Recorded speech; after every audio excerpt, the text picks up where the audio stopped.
Hey friends, welcome back to my channel, Slow Down with Sarah Jean. I know, it's been too long. I was keeping up with my videos once a week, and after we took a little vacation a few months ago, things got kind of crazy around here, honestly, to tell you the truth. We had some chicks hatch, we adopted bunnies, and then we actually lost those bunnies. My dog was trying to play with them. We let them out in their little fenced-in area for some sunshine. And my dogs were outside for quite a while, and my dogs didn't pay much mind to them, and let's just say it didn't end well. We had to get new bunnies. And so that was just a sad time. I felt really guilty about that, and obviously felt like it was my fault, even though it wasn't.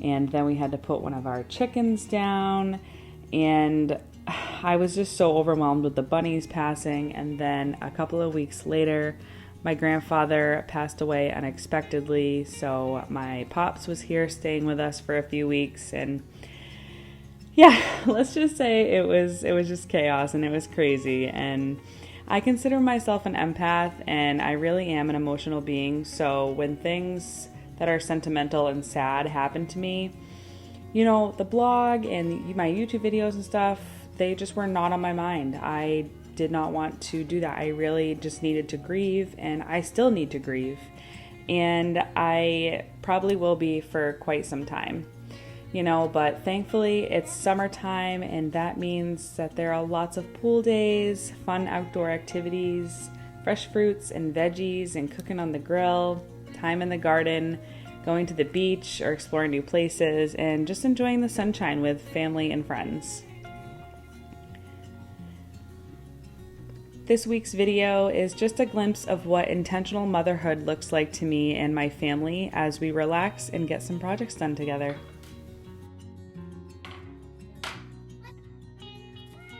So last week we went strawberry picking with some friends, and while the baby was napping today, we decided to make our favorite strawberry rhubarb jam, just sweetened with honey. So I altered this recipe a little bit from the Ball Book of Canning book, which I think is a great beginner recipe book. If you're new to canning, or even if you've been canning for a couple of years, this book has some great recipes in it that are tried and true. And I made this recipe last year, and I decided to go ahead and make it again this year, but I sweetened it with honey, and I used Pomona's pectin.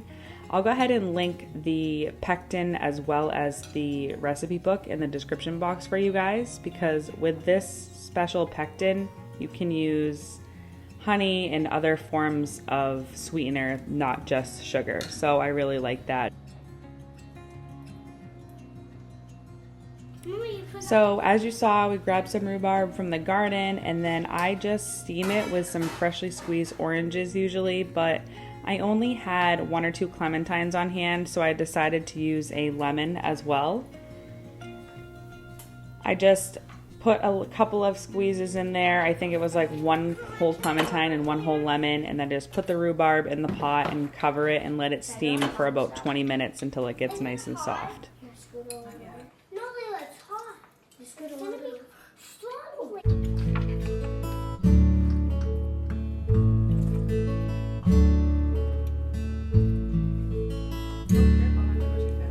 While the rhubarb is cooking, I set up an activity outside for the big kids to keep them busy for a bit. In the summertime, I really feel so free to let the kids get messy and creative as much as they can, and it's my favorite time to set up sensory bins, activities, or fun crafts for them. I don't feel as overwhelmed, cleaning up the mess, and they can get as dirty as they want, and it's just a freeing experience for all of us. This activity was super easy. I set them up some washable paint, and they painted the fence, and when they were all done, they scrubbed it with soap and enjoyed spraying it off with the hose. I am super excited to share today's video sponsor with you guys, and that company is Blueland. If you're anything like me, a natural, crunchy mama, then you know how hard it is to find non-toxic products these days that you can actually trust. I'm always checking ingredients on things, making sure they're safe to be around my pets, safe to be used around my children, and that's why when I came across Blueland on Shark Tank, I was really excited to reach out to them and ask them to collaborate with me. I've been using their non-toxic hand soap as well as their dishwasher tablets, and so far I am absolutely loving them. I always tell folks that if you are starting a non-toxic journey, the first things that you should look into are the food that you're eating and the cleaning products that you're using. So I have been using Blueland's hand soap, which I absolutely love. They smell amazing, as well as the dishwasher tablets. And I was really excited about the dishwasher tablets because if you aren't familiar with other dishwasher tablets, they're coated with a plastic film on them. So when you're putting them in your dishwasher, and that water's recycling out, that water is getting tiny, tiny particles of plastic, and then it's going into the soil and the oceans and the rivers and all our water sources. For the hand soap, all I had to do was fill it up with water, drop one of the tablets in. I gave it a little shake, but you definitely don't have to. You just let it dissolve and your hand soap is ready to go. It's that easy. So not only is it safe for use around kids and pets, it's non-toxic, it is affordable, they don't use any single-use plastic, but the packaging is compostable, which I find very important. I am a composter. I love to reduce waste. And so I thought that that was really cool that you could recycle or compost their packaging as well. Blueland was kind enough to share a 15% off code with my subscribers. All you have to do is click this link, it's right here for you, or you can click it in my description box to get your 15% off your products from Blueland. I hope y'all know that I would only share products that I truly believe in, and I think that you guys should give Blueland a try, and thank you Blueland for sponsoring today's video.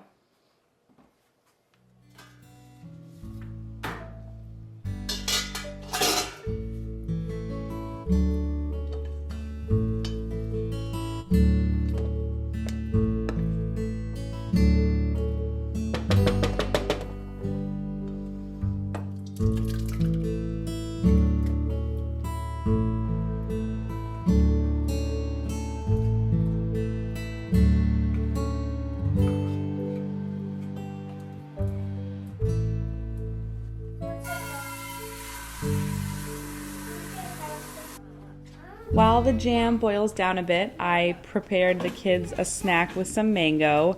The mango is so delicious right now, especially because it's in season. And blackberries are so good. Ours should be ready any day now. We have so many on our blackberry bush, and it's crazy because we planted blueberries at the exact same time as our blackberry bush. And our blackberry bush has to be like 10 times the size as the blueberry bush. I don't know, it's just crazy how much it's taken off. So we're really excited to have some fresh blackberries around here. The kids enjoyed their little snack out on the lawn and have been living their best summer life.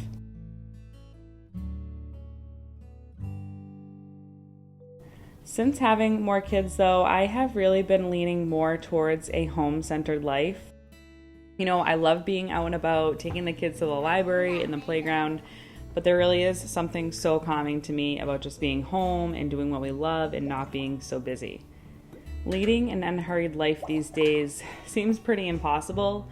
Our society is off to work, off to school, off to activities and sports, and always feeling like they have to be busy. I get it because I've been there too, but I have to say that my kids have really taught me to slow down, because when we slow down, we feel less anxious, we feel just like less hurried and less stressed. And it all comes down, I just feel like it's my generation. You know, we were told to go to school and get a degree and go to work. And then there's so many people now who are in debt, and they're just spending so much of their days at work, and then they come home and they're miserable and they're tired. And I just feel like this is not how we're supposed to be spending our days. We should be spending them as a family. And I know that might sound a little privileged, but I did spend my 20s working a lot. I hustled for sure. I was busy with college projects, hustling at my job, going out with my friends, doing this, doing that. And then in my late 20s, I entered motherhood. So I have been a hard worker. I didn't just go to college and become a stay-at-home mom. Whether that was your journey or not, that's completely fine. We all have our own journeys. But I'm here to say that, you can make sacrifices to be home with your family. And although society may tell you that you can't do that, I'm here to tell you that you can. I'm never going to be this age again with my children. My kids will never be this age, and something, it's just so dear to me. And I never thought that I was going to be a stay-at-home mom. So it's just something that I hold dear to my heart, and I just feel like even if you do go to work, that you don't have to be hurrying your kids off to the next activity, off to the next sport. You know, you can really focus on them and hone in on your home and make your home a beautiful place to be, a beautiful place to live, and a beautiful place to be with your family. And now that I'm in my 30s, I've realized that the real luxuries in life are things that money can't buy. Slow days together with family, feeling content in stillness, soaking in the sunshine, deep connection with others, and laughter, and time in the garden, and learning something new are just a few things that fill my cup, and I don't take them for granted. My husband is a firefighter, so although he works long shifts, the days home together in between the shifts are really awesome. Although he may beg to differ, because when his 5 days are up being home with us, he is absolutely ready to go back to work. Even within those 5 days, if he gets called for overtime, he is like, yes, I will come in right away. So a few days ago on one of his days off, he smoked some meat on his smoker. We had those leftovers. We just made some pulled pork sandwiches and had leftover homemade mac and cheese for lunch. After lunch, my toddler fell asleep on the couch while I read the kids a book and nursed the baby. And then I did a little tidy in the playroom while the girls did a craft and my daughter listened to her Yoto. If you don't know what a Yoto is, it's an amazing little box that reads kids' stories. So it's just like an audiobook reader. And they have these little cards that go inside and play different stories. They have make your own cards, so you can just like upload yourself reading a story or a grandparent reading a story and make your own little card that way. I can leave a link in the description box for you guys to check out your own Yoto with a little coupon code as well. It's a really cool little device, and both my girls have one. Dalton, my son, doesn't have one yet, but my girls do, and they love listening to them for their quiet time. I also added some of our new books from the library. I love freshening up our little bookshelf here with books that go with the season or with the holiday or anything like that. So we had recently gone to the library, so I went ahead and added those books to this little shelf. We prepared another snack once everyone had their quiet time, and it's more fresh fruit and some Snap Pea crisps. We took our snacks outside by the pool, and I read them a story until Anthony got home from running some errands, and he took them swimming while I had some tasks to complete in the garden.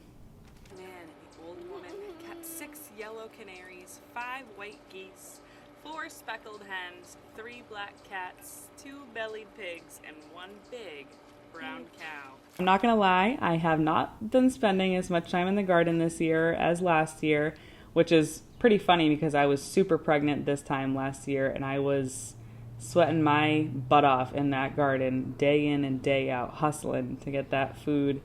And I just realized that honestly, this food is gonna grow whether I weed in here or not. It may not grow as well, but I feel like there's like 3 of my beds in this garden are just full of weeds, or half full of weeds anyway.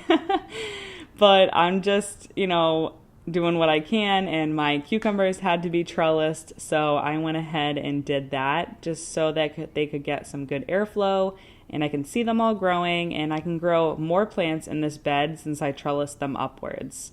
So all I did was tie some twine to the base of the plant, and then I wrapped it around a few times, and then I tie it to the bar at the top. Super easy and has proven really well for me. I've done this the last couple of years instead of just letting my cucumbers grow wild and all over the ground and stuff. This has been really, really helpful. I think I may need to hire a young kid to come help me pick some weeds or something and do some odds and ends in the garden this week, because it's like as soon as I catch up, I still have a ton of tasks to do. But I have found that once things start to be work and not fun for me, that I shy away from them. So I am just taking it one day at a time in the garden, one task at a time, and keeping it fun. It's kind of crazy because I'm like, how did our ancestors do this? How did they fight pests and fungus? And they had to have gardens to eat this food. And I'm just thankful that we have grocery stores and farmers markets and that we can eat fresh produce without having to grow it ourselves if we don't want to. But I gotta say, there is nothing like a fresh cucumber or a fresh tomato from your own garden, and I encourage everybody to at least try it. Even if you have a small little deck or something, you can definitely have a garden, and it's really fun.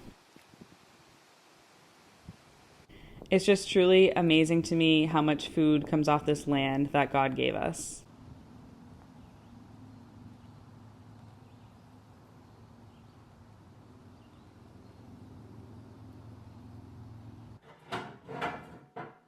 All right, after my garden time, I did realize I was running a little bit behind on cooking dinner, but I wasn't too concerned because I had a really easy meal prepped, and that is my cast iron crustless pizza skillet. This recipe is available on my blog, sarahjeanmelito.com, but I will link it for you guys in the description box as well. So all I do is dice up some onions and peppers, cook those a bit, add some grass-fed ground beef, some minced garlic, tomato or pasta sauce, and then I top it with freshly shredded cheese and some pepperonis. I cook it for 15 minutes and it's done. I did serve it with some rice, but it can definitely be served on its own or just with some crusty bread or whatever you want as a side, like a nice salad would be good or some cucumbers. I just really love easy meals in the summer that don't require much thought. You know, like cooking on the grill. We have a Blackstone. We also have a regular grill. So we do lots of cheeseburgers and hot dogs and grilled chicken and hibachi meals and stuff like that. Just something that's easy that we don't have to like read a recipe for. I've also been using my crock pot a lot, which I know is funny because you probably don't think to use your crock pot that much in the summer, but it's really easy just to put like a roast or something in the crock pot in the morning, and then you have all day. You can go to the beach, you can go to the pool, you can go outside and spend time with your family, and then you come home or you come inside and dinner is done, and you maybe might have to prepare some veggies or something for a side, but at least you have like the main course done. I'd love to know what some of your go-to summer meals are. Go ahead and let me know in the comments here.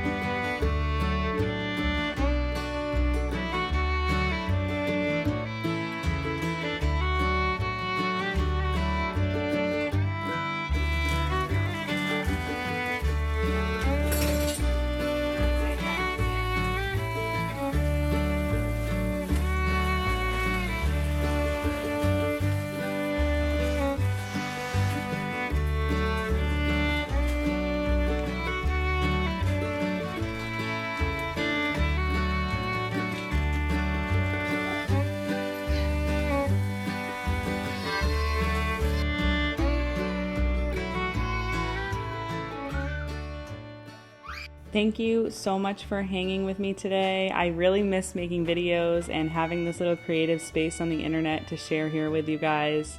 I will be planning to post more content consistently soon, and if you're not already subscribed to my channel, hit that subscribe button, and I will see you guys soon. Take care.